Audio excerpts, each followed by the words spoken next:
مساء الخير يا شباب. النهاردة هنكمل اللي اتعلمناه في فلاتر المرات اللي فاتت. هنتعلم حاجات جديدة النهاردة وهنزود على حاجات عرفناها قبل كده. أول حاجة احنا محتاجين نطبق الشكل ده، وبعد كده هنزود عليه بحيث نخليه advanced أكتر. فممكن نبدأ ان احنا نعمل أول جزئية في السكرين دي عن طريق مثلا ان احنا نعمل الأب بار اللي فوق. عرفنا المرة اللي فاتت ان ده اسمه اب بار، بس معرفناش ازاي نحط فيه كذا حاجة. عرفنا ان احنا ممكن نحط هنا التايتل، لكن ما نعرفش ازاي ممكن نحط ايكون هنا او ايكون هنا. فخلينا نيجي هنا. ده بروجكت فاضي تماما.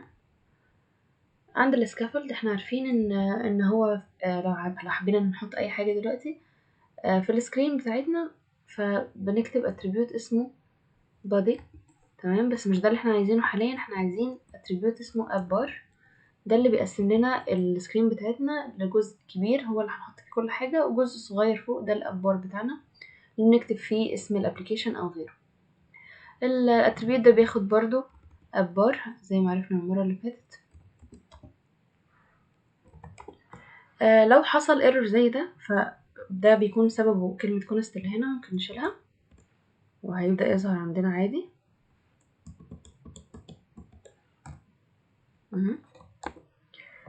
وكونست أحيانا بتعمل مشاكل كتير لو جينا حطيناها قبل ماتيريال اب أو كده.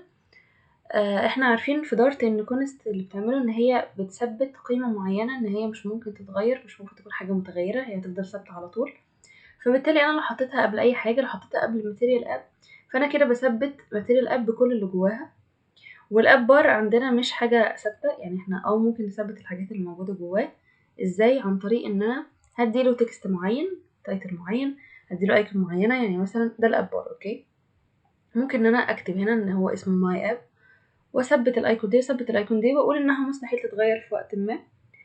بس في كل الاحوال الاب بار برضو ما ينفعش ان انا احط قبليه كونست، وده هيكون اكيد بسبب ان اللي كتب الكلاس ده نفسه. لو رحنا عند go to definition هنلاقي ان هو الكونستراكتور بتاعه نفسه ده كلاس عادي زي ما عملنا في الاو بي، كلاس عادي سماه اب بار، وهو بيكستند stateless widget stateful widget، يعني هو widget. و دوست على حاجه بالغلط. تمام، والكونستراكتور بتاعه هو ما كتبش قبليه كونست. هو لو جه كتب قبل الكونستراكتور بتاعه كونست كان ممكن ان احنا نستخدمه في مكان محطوط قبليه كونست. فبالتالي انا ما ينفعش اجي قبل الابار اقول ان هو كونست، ده ما ينفعش. وما ينفعش ان انا احط كونست قبل اي حاجه الابار موجود جواها.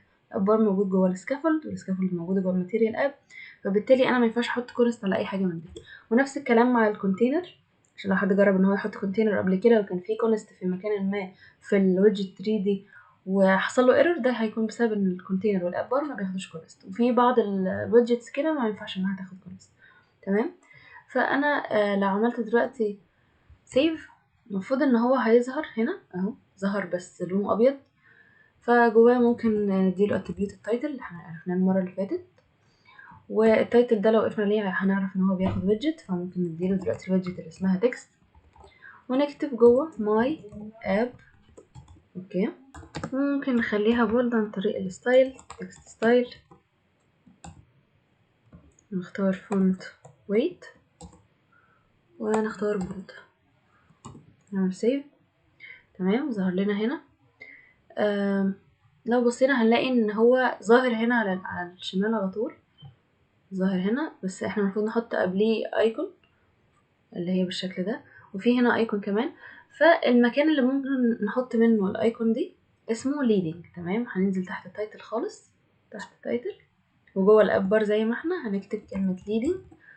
لو وقفنا عندها نلاقيها برضو بتاخد ويدجت، فممكن نديها ايكون. عارفين الايكون بنكتبها بالطريقة دي، ايكون، وجواها بنكتب ايكونز دوت. الايكون دي اسمها منيو. تمام، خلينا نجرب ان احنا دلوقتي نعمل سيف. هلاقي ان هي ظهرت هنا اهو، وبنفس الترتيب، مش محتاجة ان انا اركز على النقطة دي. الليدنج حتى لو انا كتبتها بعد التايتل فهي برضو هتظهر الاول. تمام، الايكون اللي هناك خالص دي، دي ايكون اسمها اكزيت. انا دلوقتي لو عايزة احطها برضو هنزل تحت الليدنج وهكتب المفروض اللي هكتبه هنا هو اتريبيوت اسمه actions. والاتريبيوت ده مختلف شويه، ان هو بياخد ليست، هو بياخد ليست اوف widgets، مش بياخد ويدجت واحده، لا بياخد اكتر من ويدجت عادي. ممكن جوه اقواس الليست دي احط ويدجت واحده عادي، مش هيفرق معايا. بس الفكره ان هو المكان ده في اي ابلكيشن، المكان ده بيتحمل اكتر من ويدجت عادي، ممكن احط هنا كذا حاجه، فعشان كده هي اتعملت بشكل ليست. فجوه الليست دي انا هفتح الليست وهكتب جواها ايكون عادي، وجوه الايكون هكتب icons dot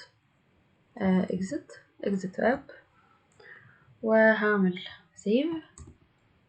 هلاقيها ظهرت هنا، هي بس محتاجة شوية بادنج، فأنا ممكن أقف على الأيكون دي وأعمل ريفاكتور وأختار بادنج، وهخليها مش all، ممكن أخليها بس only.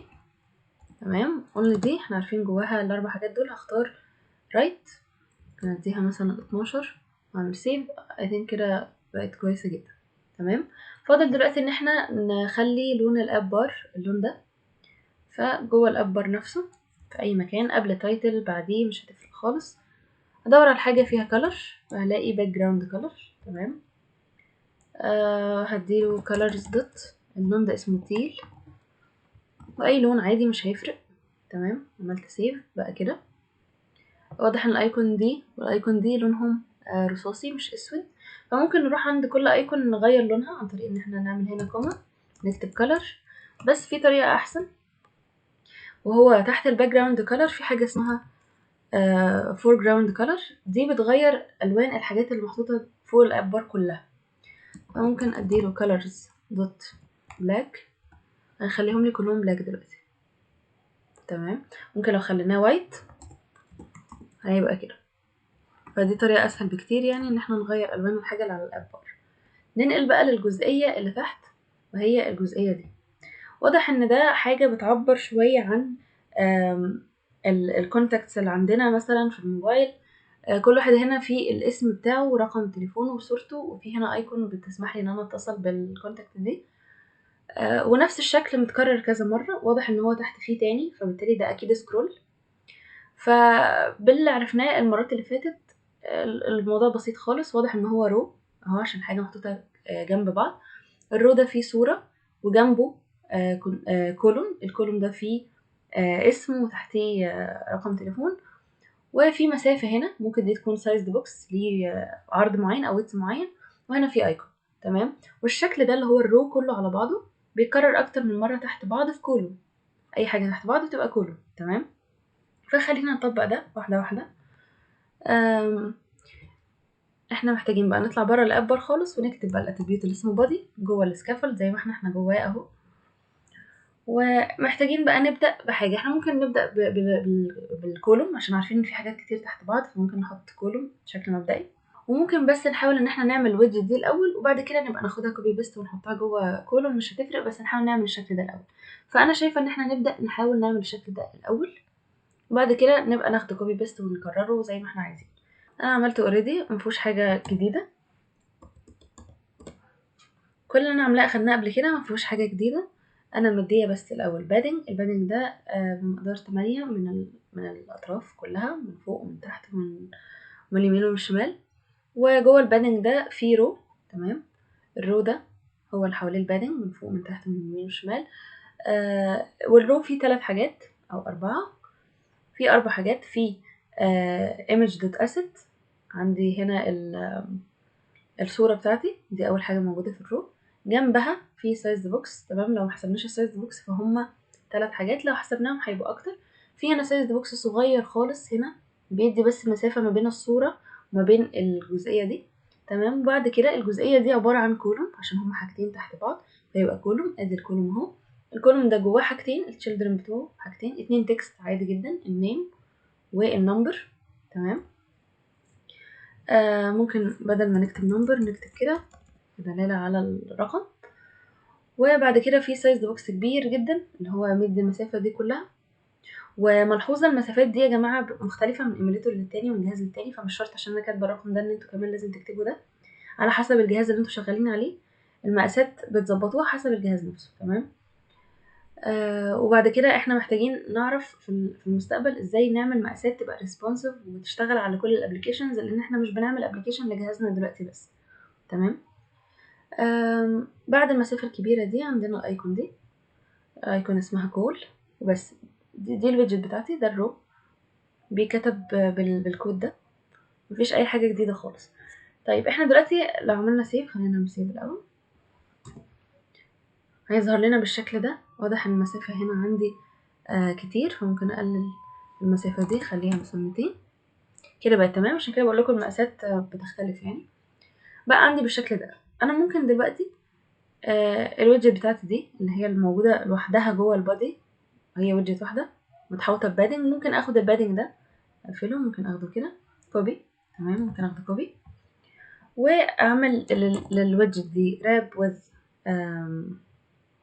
راب ويز كولوم، تمام. ندور على الكولوم اهو، وهقفلها وتحتها هحط واحدة جديدة منها، تمام. وابقى شغالة بقى كوبي بيست، احطها اكتر من مرة واعمل سيف، هلاقيها ظهرت تحت بعض اهو. لو حطيتها كام مرة كمان، نحط مرة كمان، هيبقى في مشكلة هنا عشان المقاس هيبقى ضرب مننا خالص. فده سببه ايه؟ سببه ان احنا حاطين جوه كولوم، والكولوم بياخد مقاسات محددة، مش بيدي سكرول. لازم نعمل سكرول بشكل ما، احنا اللي نقرر ان هيحصل سكرول هنا. وعرفنا نعمل ده ازاي، بس عرفنا ان في طريقة ابسط بكتير، ان احنا بدل ما نكتب كولوم هنكتب ليست فيو. دي بتعمل تلقائيا، بتعمل سكرول. خلينا نعمل سيف دلوقتي، تلاقيها هتعمل لي سكرول لوحدها، تمام. بس انا شايفه ان الشكل ده مش حلو خالص. يعني الشكل بتاع الكوبي بيست ده، دي اكتر طريقه احنا ما ينفعش نعملها في اي برمجه خالص. ان هو don't repeat yourself، او قاعده اسمها dry don't repeat yourself، اول حرف من 3 كلمات. ان ما تكررش نفسك، ما تكررش الكود بتاعك، ما تاخدوش كوبي وتفضل تنسخه كتير وتلزقه كتير. مش ده الهدف خالص من البرمجه، ومش ده الهدف خالص من الاو بي. الاو بي اصلا هدفها اختصار اكواد كتير جدا. فعشان نطبق الاو بي احنا محتاجين طبعا نمسح كل ده. خلينا نسيب واحده بس زي ما كنا سايبينها، نسيب واحده بس. وممكن نعمل حاجه جديده المره دي، وهو ان احنا نعمل كاستم ويدجت. يعني ايه كاستم ويدجت؟ زي ما في ويدجت اسمها ليست فيو. ليست فيو دي انا بستخدمها عن طريق ان انا بحط جواها children او بحط جواها ايا كان. في هنا مثلا ويدجت عندي اللي اسمها السايز بوكس، جواها ويدث وهايت، تمام. انا كمان عايزه اعمل دلوقتي ويدجت جديده بتبقى عباره عن الشكل ده. ولما احب ان انا احط الشكل ده في اي مكان او اكرره، يكون عباره بس عن ويدجت ليها اسم انا هستدعيها وخلاص، تمام.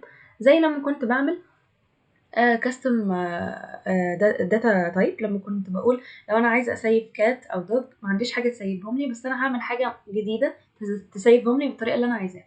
فانا دلوقتي هعمل ويدجت جديده، واحنا عارفين الويدجت هي اصلا كلاس. اقدر ان انا اعمل كلاس جديد بالصفات اللي انا عايزاها، اخزن بيه حاجه بالصفات اللي انا عايزاها عادي.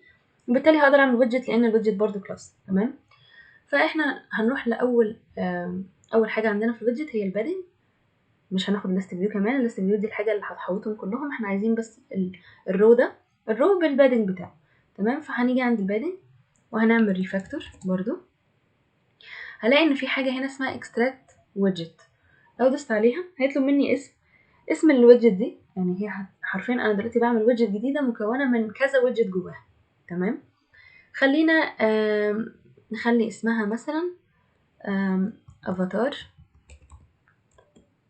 كارت مثلا. الكارت اللي هيكون فيه صورة الافاتار دي بالاسم كل حاجة. فهسميها كده وهدوس انتر. هلاقي ان هو مسح لي كل الكود الكتير اللي انا كنت كاتباه ده، وحط لي بداله بس كلمة افاتار كارت، اللي هو واضح ان هي شكلها شكل كونستراكتور، شكلها شكل اي حاجة كنت بستدعيها هنا. الابار كنت بستدعيها وبحط بعدها اقواس. هو عمل لي نفس الشيء بالظبط. ازاي عمل ده؟ عن طريق ان هو جه تحت اهو، هلاقيه عمل لي كلاس جديد، عمل لي ويدجت جديده، عمل كلاس وخلاه extend stateless widget، يعني خلاه widget.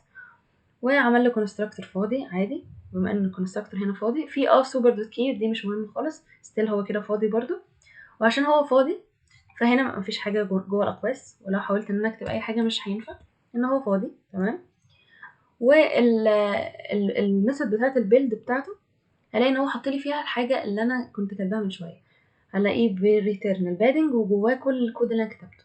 فانا حرفيا مجموعه اكواد كتيره انا غلفتها باسم معين وهو افاتار كارد، واستدعيتها هنا مره واحده بس، تمام. فانا دلوقتي ممكن اخد ده كوبي واعمله بيست هنا. طبعا هيبقى الشكل الطف بكتير جدا من لما كنت بنسخ مجموعة الاكواد كلها على بعضها. تمام. فاحنا كده سهلنا على نفسنا اول خطوة، ان احنا نعمل لها اسم، نعمل لها كاستم ويدجت، ان هو كذا ويدجت جوه بعض انا ركبتهم مع بعض واديت لهم اسم وعملت ويدجت جديدة بالاسم ده. تمام. فاعتقد احنا كده خلاص وصلنا للشكل اللي احنا عايزينه بالشكل ده كده.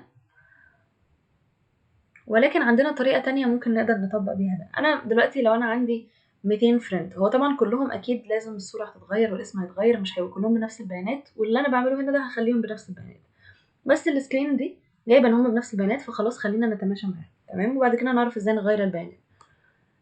لو انا دلوقتي عندي 200 اسم مثلا، هل هاخد ده 200 مره كوبي؟ لا طبعا.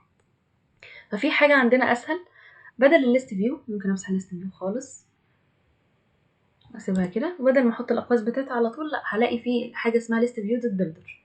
لو دوست عليها هلاقي ان هي بتاخد حاجه اجباري لازم اديها لها، اسمها ايتم بيلدر. ايتم بيلدر دي لو وقفت عليها هلاقي ان هي بتاخد فانكشن معناها build context وحاجات غريبة. بغض النظر عن كل ده، خلينا نمسح ده وندوس كنترول ماستر، شوف ايه اللي هيظهر لنا. هيظهر لنا ان الشكل ده او الشكل ده هو المتاح هنا، فخلينا نختار الشكل ده. الايتم بيلدر المفروض بتاخد اقواس، خلينا نكتب الشكل ده احنا بايدينا عشان ما نتلخبطش. ايتم بيلدر بتاخد قوسين وكيرلي براكتس بالشكل ده. جوه الاقواس انا المفروض بكتب حاجه اسمها context كوما index. تمام. وهنفهم ده معناه ايه. وجوه الكيرلي براكتس انا بكتب الحاجه اللي انا عايزه اعرضها هنا. تمام. انا عايزه اعرض ايه؟ عايزه اعرض الافاتار كارد اللي انا لسه عاملاه. اوكي. قبلها بكتب ريتيرن، ان انا دلوقتي عايزه اريتيرن الافاتار كارد ده، واحط سيمي كولون لان دي ستيتمنت، اي ستيتمنت فيها ريتيرن هلاقي بعدها سيمي كولون، مش كوما عاديه. تمام. حتى لو طلعنا فوق خالص عند الماي اب اهو، هلاقي ان ريتيرن ماتيريال اب، لو نزلنا عند ماتيريال اب تحت هلاقي ان هي كمان اخده سيمي كولون، الوحيده اللي اخده سيمي كولون حتى. تمام. خلينا نرجع. فالليست فيو دوت بيلدر اللي هي بتعمله ان هي دلوقتي بتاخد مني الويدجت اللي انا هعرضها هنا، وبديها عدد ارقام معين، 200 مره، 1000 مره عادي. هي بتاخد ده وبتعيده 1000 مره من نفسها. بتعد ده ازاي؟ عن طريق ان هي كلمه اندكس دي هي بتعد لنفسها. تعد لنفسها يعني اول مره هتبقى بصفر، وتاني مره هتبقى واحد، تالت مره هتبقى اتنين، وهكذا هتفضل تعد. فالاندكس ده هو اللي بيفضل يعد كذا مره. طب هيعد لحد كام؟ احنا لسه ما قلنالهوش، لازم نقول له يعد لحد كام. بس الايتم بيلدر ده اللي بياخده الكونتكست ده معناه المكان اللي انا واقفه فيه. كونتكست معناها المكان اللي انا واقفه فيه فين في السكرين بالظبط، او فين في الابلكيشن اصلا. يعني عنوان السكرين اللي انا واقفه فيها، طبعا الابلكيشن بيبقى اكتر من سكرين، عنوان السكرين اللي انا فيها وانهي جزئيه من السكرين. ليست فيو دوت بيلدر محتاجه تعرف ان هي دلوقتي هتكون الويدجت اللي انا هديها لها هنا دي، هتكونها فين؟ هل هتكونها هنا مثلا؟ لا، مش جوه الاب بار، هتكونها جوه السكافولد هنا. فهي دلوقتي بتخزن بشكل ما عن طريق الكونتكست المكان اللي هي واقفه فيه بالظبط عشان تحط فيه الويدجت اللي انا هديها لها. فيعتبر ليست فيو دوت بيلدر هي بس ايه؟ عن طريق الكونتكست هي هتاخد المكان ده، هتاخد الحيز ده، وهتبني فيه الحاجه اللي انا هقول لها ابنيها لها، اللي هي الافاتار كارد. فكونتكست معناها، وقلنا تقريبا برضو المره اللي فاتت، ان هو العنوان او المكان بتاع الويدجت. والاندكس زي ما قلنا اللي هيعدلنا كام مره. فانا دلوقتي عايزه اديله عدد معين، فتحت هنا احنا قلنا هندي عند الايتم بيلدر هندي قوسين وكيرلي براكتس، بعد الكيرلي براكتس على طول كوما، وهكتب ايتم كاونت. هلاقي حاجه اسمها ايتم كاونت، ده معناه ان الليست فيو بيلدر لحد دلوقتي جوه الاقواس بتاعتها احنا ادينا لها حاجتين، ايتم بيلدر ده اللي هنبني بيه الويدجت بتاعتنا، وايتم كاونت عدد المرات. خلينا نكتب 10. تمام. ونعمل سيف دلوقتي. هلاقي ان ده اللي حصل. بأسطر كود اقل بكتير من غير كوبي بيست خالص، عمل لي هنا 10 من نفس الشكل ده، وخلاهم يسكرولوا وكل حاجه، مفيش اي مشكله. نفس اللي هو كان موجود بالظبط، ممكن نقللهم نخليهم 5، ممكن نخليه 1. فطبعا كده اسلس بكتير من ان احنا كنا ناخده كوبي بيست عدد المرات اللي احنا عايزينها. لا، انا ممكن اكتب دلوقتي 100 وهيعملها لي 100 مره حرفيا، يعني هفضل اعمل سكرول كتير لحد ما يخلص. فطبعا ده افضل بكتير بكتير بكتير من الليست فيو العاديه. طبعا الليست فيو العاديه ليها استخدامات، بس الاستخدام الاكبر ليست فيو دوت بيلدر. اوكي، ولو حبينا نرجع تاني على ازاي ليست فيو دوت بيلدر بتتكتب، خلينا نمسحها ونكتبها من الاول خالص. بنكتب ليست فيو وبنختار الدوت بيلدر، ومش مهم اللي هو كتبه لنا هنا ده، خلينا نمسحه. ده الكونستراكتور العادي خالص بتاع الليست فيو دوت بيلدر. جواه بيكتب حاجتين، ايتم بيلدر دي اللي بتبني لنا الويدجت اللي احنا هنحطها هنعرضها هنا عدد من المرات، وايتم كاونت اللي هنحدد فيه عدد المرات اللي هنعرض فيها الويدجت دي. فعندنا اتريبيوت اسمه ايتم بيلدر، والاتريبيوت تاني اسمه ايتم كاونت.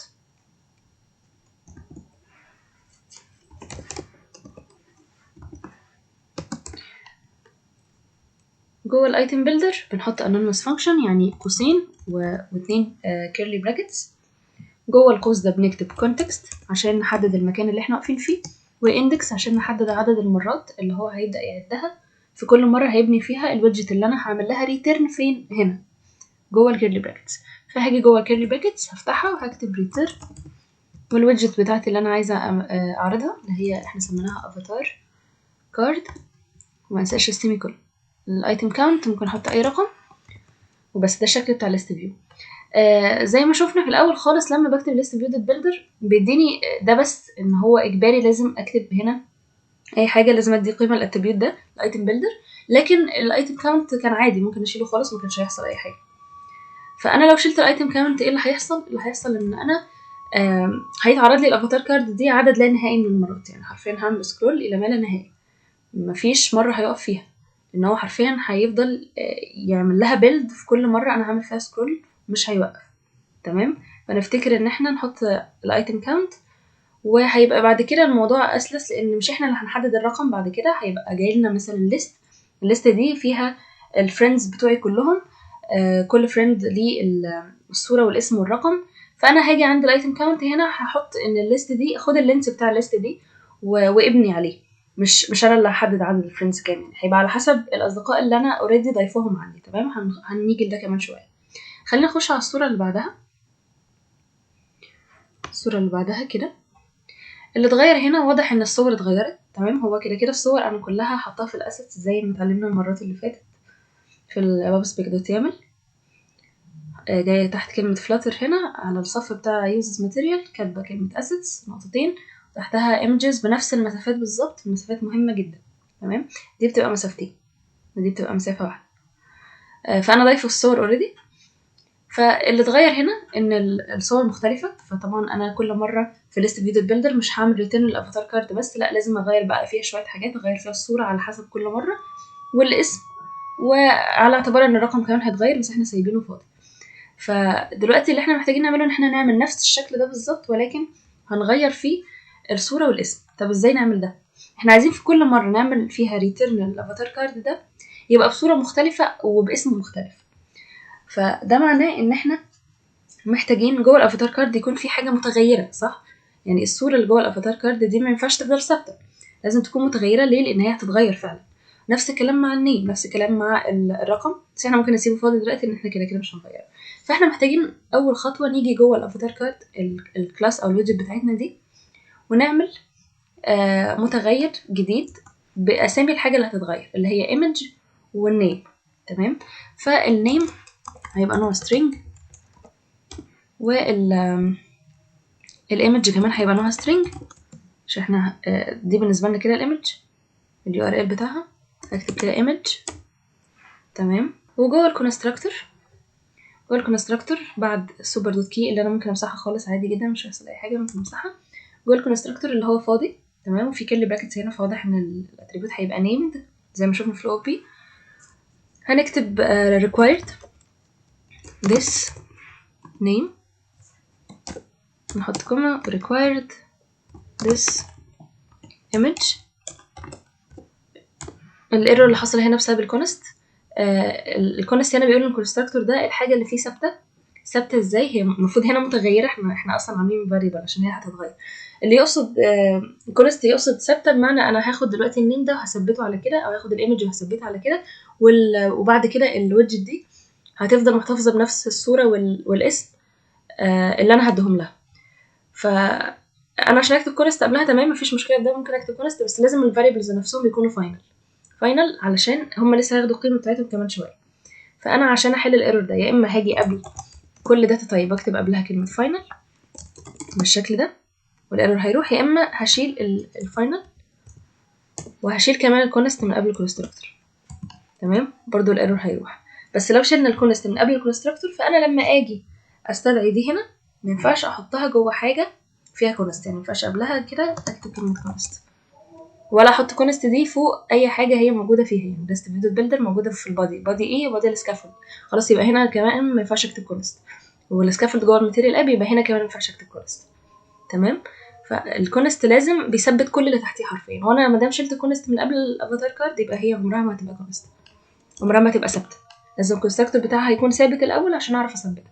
فنخلي بالنا من الايرورز بتاعت الكونست، اي حاجه ممكن احط لها كونست عادي الا بس الحاجات اللي انا بقول عليها هنا دي، ويفضل ان احنا طبعا نحط كونست في كل مكان الا الحالات دي علشان بتعلي البرفورمانس جدا وده ضروري عشان الابلكيشن بتاعنا ما يكونش تقيل بعد كده. تمام، فخلينا في الحركه الاخيره ان احنا نخليهم فاينل، لانه هو فعلا هياخد الاسم وهيثبته على كده، هياخد الصوره هيثبتها على كده.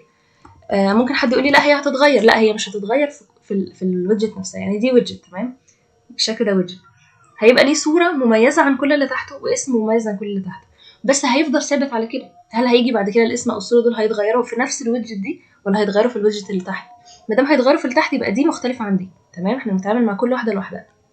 طبعا لو في احتماليه ان الويدجت نفسها الصوره نفسها تتغير فيها، زي ان انا اسمح لليوزر ان هو يغير الصوره اصلا من عنده، فدي بقى هتبقى قصه تانية، ساعتها مش هينفع ان احنا نخليها كونست. تمام، فكده اللي احنا عملناه ان بعد كده افاتار كارد دي لما نستدعيها هيديني ايرور، لان لازم كل مره كنترول المسطره كده لازم كل مره هيطلب مني ايمج ونيم، دول اجباري لازم ادخله، لازم ادخل الصوره هنا اللي انا عايزه اديها له. يعني خلينا مثلا ناخد ده كوبي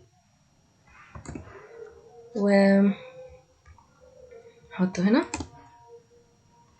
جوه براكتس، والنيم ممكن نكتب مثلا سلمى. اوكي، خلينا دلوقتي نعمل سيف. احنا مغيرناش الصورة. تمام، خلينا نغير الصورة، نخلي افاتار 2 مثلا. تمام، مش هيحصل حاجة عامة هنا دلوقتي. ليه؟ لان الويدجت اللي عندنا دي هي اخدت مني قيم لازم تاخدها غصب عني، لازم تاخدها لان هي ريكوايرد. اخدت مني قيمة نيم واخدت مني قيمة ايمج، ولكن هي ما عملتش بيهم حاجة. احنا عايزينها دلوقتي تعمل بيهم حاجة. طب هتعمل بيهم ايه؟ بدل ما تعرض الصورة دي لا هي هتعرض الصورة اللي جاية لها. فهنمسح ده وهنكتب image، فهو هيروح لايمج دي اللي هي variable هنا، هيشوف اللي استخدم الكونستراكتور ده حط فيها قيمه ايه هيجي يحطها هنا، اللي هي زي ما احنا حطيناها هنا كنا حاطين فيها اللينك ده، فهو هيروح يحط اللينك ده هنا. تمام، نفس الكلام مع النيم، بدل ما يكتب نيم لا هيكتب الفاريبل اللي اسمه نيم، هيروح يشوف هو محفوظ جواه ايه وهيحط. خلونا بقى دلوقتي نعمل سيف. المفروض هيغير الصوره وهيغير الاسم فيهم كلهم يعني. تمام، عرض لي اهو برضو عدد لا نهائي. خلينا نرجع الايتم كاونت عشان ميبقاش تقيل، خلينا نخليه مثلا 5. فهو عرض لي الصورة مختلفة والاسم مختلف، فبالتالي دلوقتي انا بقيت بحدد الصورة هتكون عبارة عن ايه والاسم هيكون عبارة عن ايه. بس برضو عندنا نفس المشكلة ان انا دلوقتي لما بستخدم ليست فيدد بيلدر انا بحط افاتار كارد دي مرة واحدة بس، مرة واحدة، وهي بتكررها لي عدد المرات اللي انا عايزاها.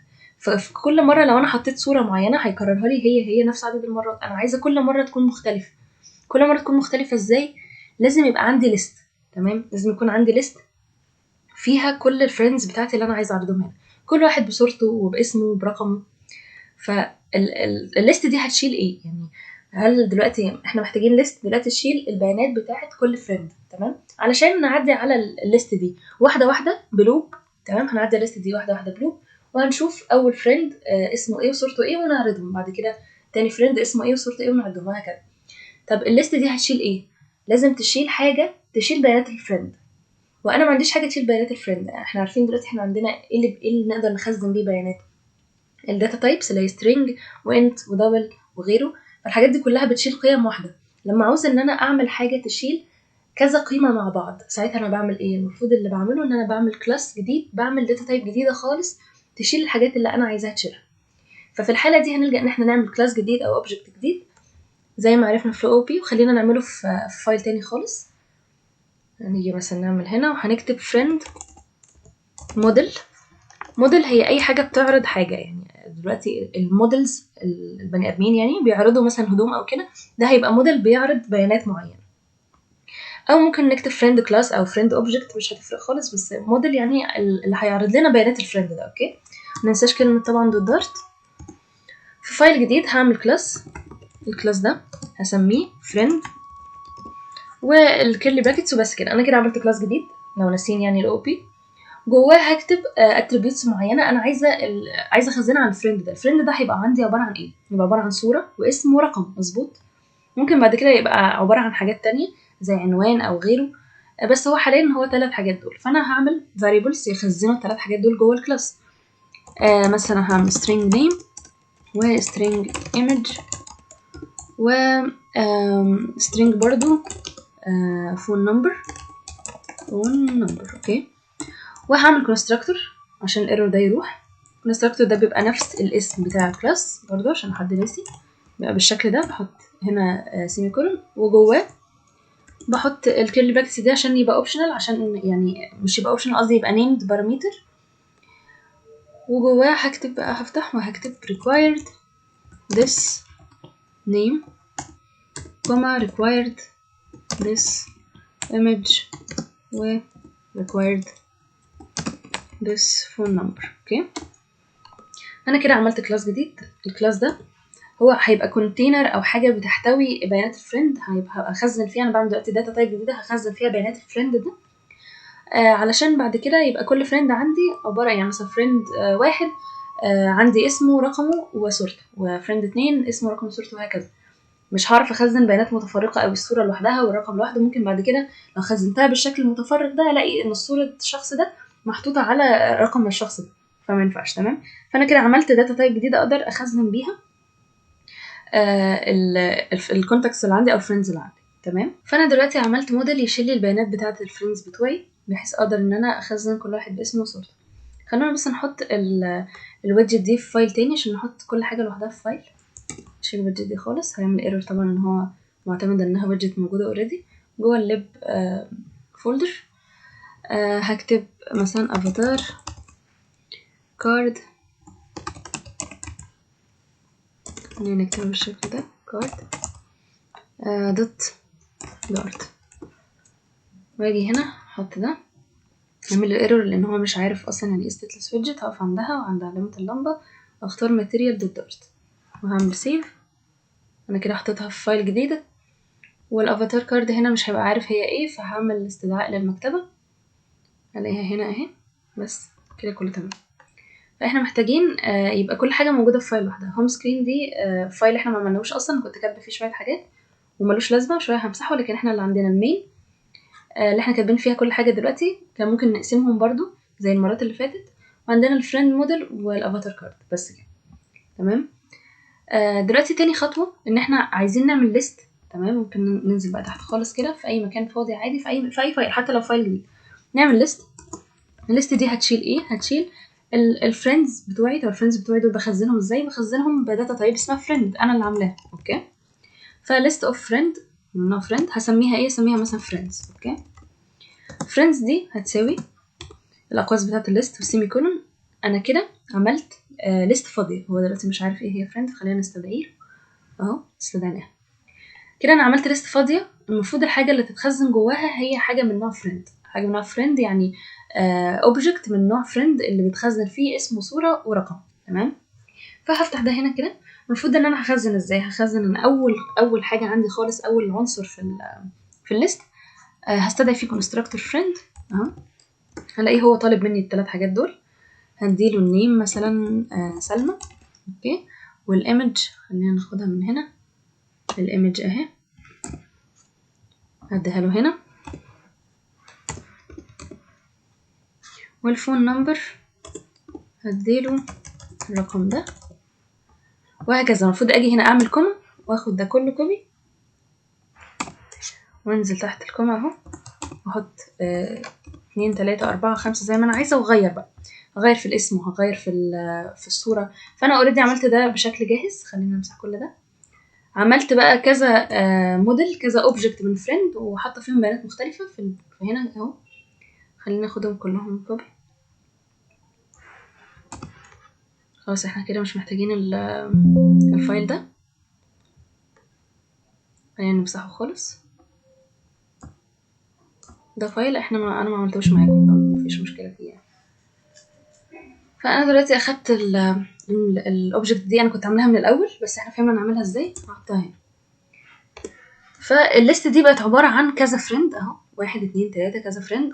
كل فريند منهم ليه اسم، واستعنت باساميكو يعني، وليه رقم تليفون، وليه صورة. هنا افاتار 1 افاتار 2 3 4 ومتكررين بس الاسامي مش متكررة.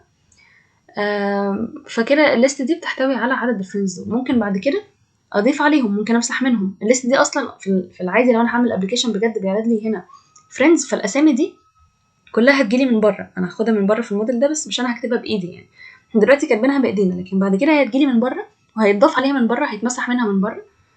فبالتالي هي بقى في ليست، في حد متحكم فيها بيضيف عليها بيمسح منها، مش مهم. المهم ان يبقى في ليست محتويه كل الاسامي دي بغض النظر مين اللي بيتحكم في الاسامي اللي موجوده جواها، وانا بس بهندل الليست دي وبتعامل معاها. طيب انا هتعامل مع الليست دي ازاي؟ اولا ليست فيو دوت بيلدر، انا مش هعمل ريتين الافاتار كارد بالشكل ده خلاص. انا همسح كل ده، مش هعمل لها كده دلوقتي. افاتار كارد دي احنا ممكن نعدل فيها. بدل ما كانت بتستقبل خلينا نيجي هنا. بدل ما كانت بتستقبل نيم وايمج، لا هي ممكن نخليها تستقبل الفريند نفسه. ليه تستقبل الفريند نفسه؟ لان الفريند ده اصلا عباره عن حاويه كونتينر بيحتوي الاسم والرقم والصوره. فليه نخليه يطلب الاسم لوحده والصوره لوحده؟ خليه ياخد الفريند كله، وبعد كده الفريند اصلا جواه صورته واسمه ورقمه، فهو يبقى ياخد منه اللي هو عايزه. تمام. فخلينا نمسح دول. بدل ما هيطلب صوره واسم، لو هيطلب فريند هيطلب موديل اسمه فريند. هنكتب هنا فريند، النوع اللي احنا عملناه، وندي له اسم فريند مثلا. اوكي. وهنا هنخليه required this friend. برضه مش متعرف ايه friend دي، فهنستدعي الفايل ونعمل سيف. وبدل ما هيعرض الايمج اللي هو هياخدها، لا هو هيجيله friend. تمام. فهنحطه هنا. ده كده الفاريبل الموديل الفريند اللي هيجيله من بره، اللي هيكون فيه صورة واسم ورقم تليفون. وممكن دلوقتي لو كتبت دوت، احنا عارفين دلوقتي لو انا عملت اوبجكت من اي حاجه في الكون، اي حاجه في الاو بي، لو عملت منها اوبجكت بقدر اكسس الحاجات اللي جواها سواء اتريبيوتس او ميثودز عن طريق الدوت. يعني انا لو جيت هنا اهو فريند دوت، هلاقي جواها الحاجات اللي انا عملتها. فاكرين الاول لما كنا بنعمل مثلا داتا تايب اسمه كات، وعملنا كات وسميناها اكس مثلا، كنا بنكتب اكس دوت، بلاقي الحاجات اللي عند القطه دي، بلاقي مثلا اسمها وكده، والبيانات دي اقدر اكسسها عن طريق دوت. وبرده بلاقي الحاجات اللي بتعملها شبه الصوت اللي كانت بتعمله او لما كانت بتقيت. تمام. فاحنا دلوقتي معانا موديل من نوع فريند جواه بعض المعلومات ممكن اكسسها عن طريق الدوت. فانا ممكن اكتب هنا فريند دوت نيم دوت قصدي ايمج، هنا هيعرض الايمج دوت ايمج. فبالتالي هو هنا هيروح للموديل اللي اسمه فريند اللي هيجيله من الكونستراكتور، وهيختار هياخد منه الصوره بتاعته وهيحطها هنا. هيشوف الصوره بتاعته ايه وهيحط اللينك ده هنا بدلها. نفس الكلام مع نيم الفريند دوت نيم. فانا كده ايه اللي غيرته؟ بدل ما كنت بطلب اسم ورقم تليفون مثلا وصوره، لا انا بطلب الموديل اللي محتوي كل البيانات اللي هو اسمه فريند، وانا هاخده بقى اتصرف. هبقى هنا اطلع منه الايمج، وهنا اطلع منه النيم، وهنا برضه اطلع منه يعني بس دي بقى نحطها، هطلع برضه منه الرقم فريند دوت فون نمبر. فانا هطلع منه كل البيانات اللي انا عايزاها. تمام. ده اول تعديل عملناه على افاتار كارد. دلوقتي لما اجي اعمل ريتيرن، هعمل ريتيرن ازاي؟ احنا الاول كنا بنكتب افاتار كارد. تمام. وكان بيطلب مننا اسم وصوره. دلوقتي هيطلب مننا الفريند كله على بعضه. تمام. طب ما انا عندي ليست فيها مجموعه فريندز اهي، ادي فريند، ادي التاني، ادي التالت، عندي مجموعه اهو. فانا ممكن بدل ما اديله هنا فريند معين، ممكن بدل ما اروح اعمل هنا مثلا فريند اهو، ممكن اعمل فريند هنا واديله البيانات اللي هو عايزها. لا ما انا كده هكتبها يدوي. لا انا عايزه اقول له الفريند اللي انت عايزه ده عدي على الليست دي، عدي عليها واحده واحده، وخد واحده واحده من الليست دي البيانات اللي انت عايزها. فانا ممكن اجي هنا اقول له اسم الليست بتاعتنا اسمها ايه؟ اسمها فريندز، وده كوبي اقول له روح عند الليست اللي اسمها فريندز، والاقواس بتاعت فريندز هقول له روح عند العنصر الاول مثلا 0، تمام، او العنصر خلينا الرابع، تمام. فكده انا بقول له لمده 5 مرات اعرض لي الافاتار كارد اللي بيعرض موديل معين اللي هو فريند. الفريند ده روح عند التالت فريند في الليست دي، وهو 1 2 3، مش التالت، الرابع قصدي، 1 2 3 4 اللي هو عند ليليا. روح عند الفريند اللي اسمه ليليا بالصورة دي بالاسم ده بالرقم ده، روح اعرضه لي 5 مرات، تمام. خلينا دلوقتي نعمل سيف ونشوف ايه اللي هيتغير. تمام، هلاقيه عرض لي اهو الصورة والاسم زي ما انا طلبت. ممكن مثلا فريندز دوت 2 العنصر التالت، واعمل سيف. هنحتاج هنا عامة نعمل ريستارت مش سيف، علشان الصور لما بتتغير بتحتاج نبدأ من الأول اهو. هلاقيه عرض لي كرولوس والصورة بتاعته وهكذا. طب أنا دلوقتي برضو هو بيعرض لي نفس الحاجة، أنا عايزاه دلوقتي يعرض لي على حسب كل مرة، على حسب أنا عايزة أقول له روح عند أول واحد اعرض لي بياناته، بعدين روح لي عند تاني واحد اعرض لي بياناته، تالت واحد وهكذا. وهكذا دي معناها إن هو عدي عليها واحد واحد كلوب، تمام، عدي كلوب على الليست دي حطها جوه لوب مثلا وعدي عليها 1 2 3 4. فالليست فيو دوت بيلدر مش محتاجه هنا اعمل فور لوب مثلا، كان ممكن امسح كل ده واعمل فور لوب. لا، الليست فيو دوت بيلدر بتعمل لوب من نفسها عن طريق كلمه اندكس اللي هنا دي.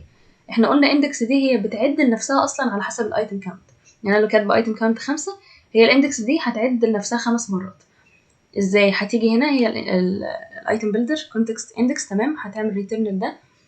الاندكس هنا هيبقى 0 اول مره، هتعرض الافاتار كارد اللي بالمنظر ده لمدة مرة واحدة بس أول مرة، تمام. هتلاقي إن الأيتم كاونت 5 هتنقص 1 بقى 4، اتفضل 4، تمام. الإندكس هنا بقى 1، كان 0 بقى 1. لما بقى 1 هيروح برضو يعرض ده، هيفضل يعد لنفسه، هيعد لنفسه 0 ويعرض ده، بعد كده 1 ويعرض برضو نفسه هو ده، بعد كده 2، بعد كده 3، بعدين 4، 5 مرات زي ما مكتوب في الأيتم كاونت. هو بيعد لنفسه، تمام. الإندكس ده كل مرة هيتغير. فاحنا ممكن بدل ما نحط هنا 2 هنحط كلمة اندكس.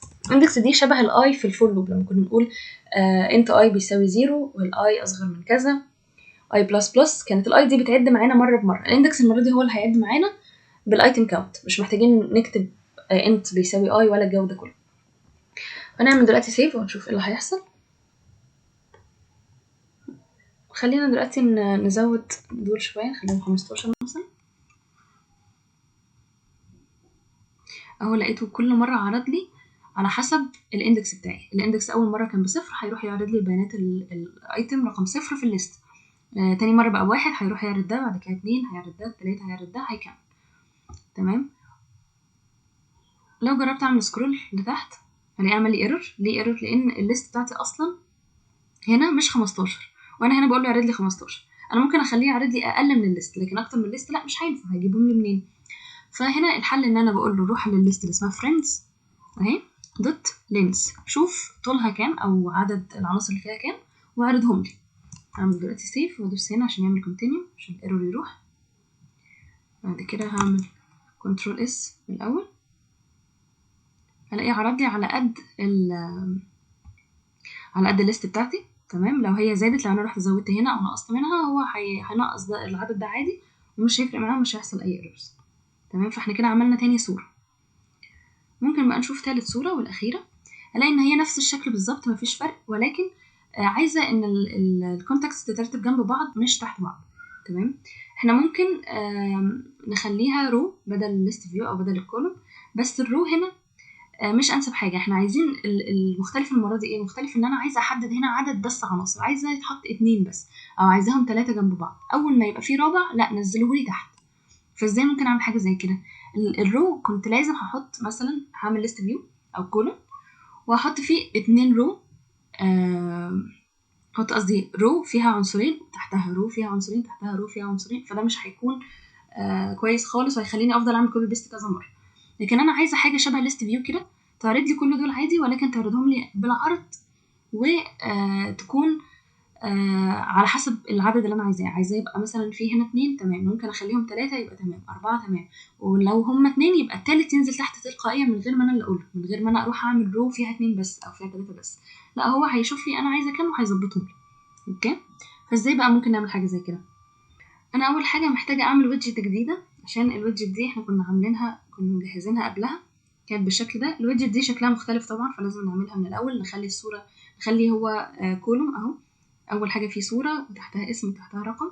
فانا اوريدي عملت الويدجت دي، فخلينا نعمل لها فايل جديد، ومثلا نسميها افاتار.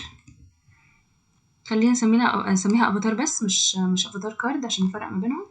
دوت دارت انا عملتها اوريدي، هعملها هنا بيست، وهستدعي الماتيريال دوت دارت.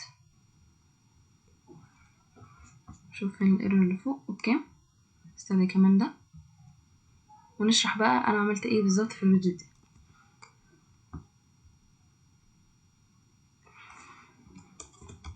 هو نمبر. اوكي، خلينا نشوف الويدجت دي عباره عن ايه. خلينا نبدا من عند اول حاجه احنا فاهمينها، الكولوم. اوكي، الكولوم ده اللي موجود جواه هو الكولوم اهو، ده موجود جواه expanded image. الايمج دي هياخدها من الموديل عادي، هيجيله فريند زي التانية بالظبط، هيجيله فريند من نوع فريند، هياخد منه الصورة بتاعته وهيحطها هنا. ومتحوط باكسباندد، بمعنى ان الصورة دي هتاخد المساحة المتاحة ليها.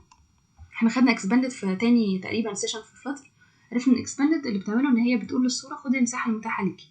يعني مش هنروح بقى نديها ويدث وهايت. واضح ان الصورة في الصورة اللي فاتت، واضح ان الصورة في الصورة اللي فاتت كانت صغيرة، فهنا بدل ما انا اكبرها اقول له يعني خد مساحة كذا او طول وعرض كذا، لا انا بقول له خد المساحة المتاحة ليك كلها عادي. يعني لو مفيش غير الصورة دي بس في السكرين، خلي الصورة تاخد السكرين كلها.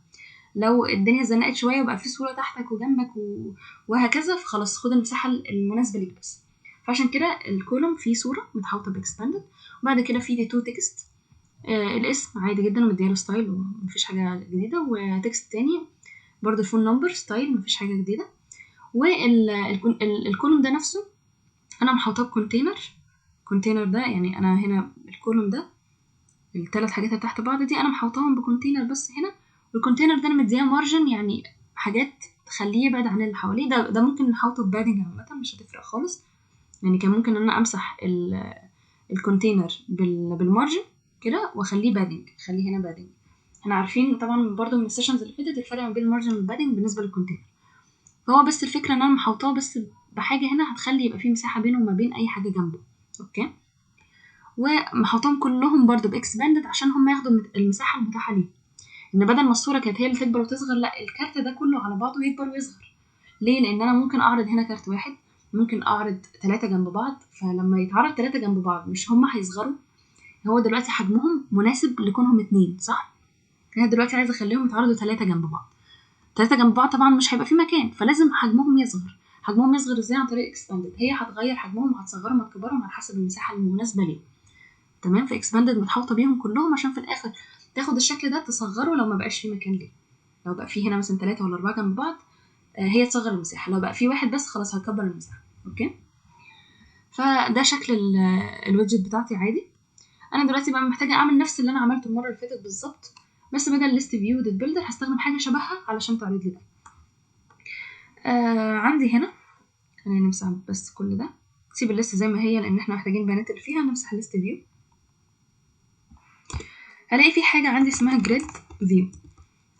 جريد فيو عادي زي ليست فيو، هلاقي ان هي بتاخد حاجه اسمها جريد ديليجيت.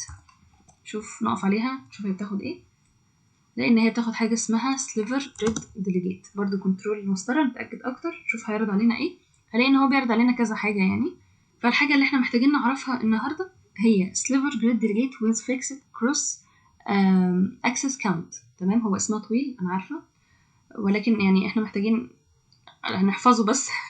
هو طويل انا عارفه، طويل جدا، هنحفظه وبعد كده هنتعود عليه. يعني sliver grid delegate with fixed cross access count. يعني بيطلب مننا برضو cross access count. ده لو وقفنا عليه هنلاقي ان هو بياخد int عادي، فممكن نديله مثلا هنا 2، ممكن نديه 3، ممكن نديه 4. 4 دي دلالة على ايه؟ دلالة على عدد الايتمز اللي انا هحطها جنب بعض، اللي لو زاد عليها 1 لو بقوا 5 الخامس هينزل تحت. اوكي، خلينا نكتب 4 وبعدها ممكن نعمل كوما وهندور على attribute اسمه children. هلاقي ان عندها attribute اسمه children زيها زي الليست فيو عادي جدا. خلينا نعمل فورمات عندها هي دلوقتي جريد فيو دي زيها زي ليست فيو، عندها تشيلدرن بس عندها حاجه زياده اسمها جريد ديليجيت. جريد ديليجيت بتاخد البتاع الطويل قوي ده، بديله بيها الرقم اللي انا عايزه العناصر بتاعتي اللي انا هعرضها تتعرض بالرقم ده. لو انا كتبت 4 هيعرض لي هنا 4 من دول، لو انا كتبت 5 هيعرض لي 5 وهكذا. فالجريد فيو واضح انها مفيش فرق كبير بينها وبين الليست فيو، الفرق بس ان هي بتاخد حاجه زياده. جريد ديليجيت دي بحدد بيها عدد الايتمز اللي هتتحط جنب بعض، ولكن هي بتاخد children عادي. فالchildren انا ممكن اجي جواها واحط مثلا افاتار كارد، لا افاتار بس زي ما قلنا بقى هنعمل ويدجت جديده اهي افاتار، نديها فريند، ممكن نديها اي فريند من هنا مؤقتا، نديها مثلا ده اهو.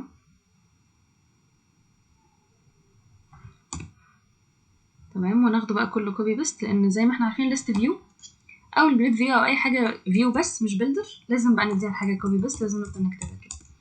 فخلينا نكتبها كذا مره مؤقتا ونشوف ايه اللي هيحصل. خلينا دلوقتي نعمل سيف، هلاقيه عرض لي كده. خلينا نغير الاربعه نخليها 3 مثلا، ان هو برضو الاكسباندد هيغير المساحه على قد ما يقدر، بس برضو مش هيقدر يصغرها اكتر من كده يعني. خلينا نجرب نديه 3 ونعمل سيف، هلاقيه عرض لي اهو 3 مرات، وبعد كده 3 الباقيين حطهم تحت. لو خليتها 2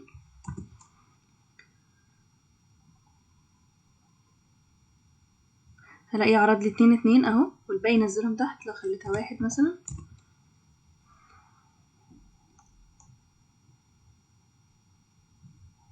هلاقيه عرض لي اهو 1 1. وطبعا الاكسباندد هو اللي بيغير حجمهم. ممكن اخليها 4 أو 5، بس ساعتها هضطر ان انا اروح اغير الفونت سايز اللي انا حطاه هنا ده. الفونت سايز ده هو اللي مخليني مش قادر ان انا اصغر اكتر من كده، ان انا حاطه له فيكسد برضه فونت سايز. بيتعمل له اكسباندد كل حاجه، بس برضه هيبقى اصغر من كده مش هينفع يعني. فطبعا على حسب الشكل اللي عندنا احنا محتاجين نخليه 2 اوكي. بس طبعا زي ما عرفنا المره اللي فاتت الليست فيو بس ما نفعتش معانا لما حبينا نعرض حاجات مختلفه فيها صور مختلفه واسامي مختلفه. استخدمنا حاجه اسمها ليست فيو بيلدر. برضه جريد فيو بتعمل نفس الاستخدام بتاع ليست فيو بالظبط. عشان نعمل حاجه مشابهه لليست فيو بيلدر يبقى لازم نستخدم جريد فيو بيلدر. هنمسح كل ده، جريد فيو بيلدر هيبقى نفس الكلام بتاع ليست فيو بيلدر بالظبط. كل الفرق بس ان هي بتحدد لنا عدد العناصر اللي هتتحط هنا. فانا لما اخترتها لقيته طلب مني حاجتين اساسيين. جريد ديليجيت احنا عرفنا ان هي بتاخد سليفر اهي، في سليفر with fixed cross axis count، مش دي، ركز اخرها count ليه؟ عشان احنا بنديها الكاونت حرفيا عدد العناصر، فنخليها 2. والايتم بيلدر زي المره اللي فاتت قلنا هنديله anonymous function يعني قوسين و2 curly brackets. جوه القوسين هنكتب context عشان نحدد احنا واقفين فين، هيبني العناصر دي فين، واندكس ان هو هيعد لنفسه. جوه الكيرلي براكتس هنديله return، والحاجه اللي هنعملها return. بس ما ننساش ان احنا نعمل هنا كوما وننزل ونديله الايتم كاونت عشان ما يعمليش عدد لا نهائي من المرات. الايتم كاونت هتبقى عباره عن ايه؟ عن الفريندز بتوعي زي ما عملنا بالظبط في ليست فيديو بيلدر، مفيش اي فرق. friends.length صح كده. هيريتيرن ايه؟ هيريتيرن افاتار، دي الويدجت الجديده بتاعتنا. عايزه فريند هنديها الليست اللي اسمها friends حسب الاندكس اللي هي واقفه فيه، يعني هتعدي على الليست دي عنصر عنصر وهتاخد كل فريند فيها تعرضه جوه الافاتار جوه الويدجت اللي احنا عاملينها هنا. نجرب دلوقتي نعمل سيف،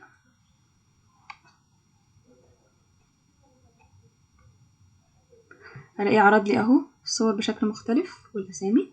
ممكن نخليهم 3، فالمفروض بقى يعرض لي ال3 جنب بعض والرابع ينزله تحت، او الباقي عامه كله ينزله تحت. هو بيقسم لي السكرين على مزاجه يعني على بطريقته هو، انا بس بديله الرقم مش اكتر، فيبقى بالشكل ده. فممكن نرجعها تاني 2 وهنبقى احنا كده خلاص خلصنا السكرينه الاخيره عندنا. واشوفكم على خير يا شباب.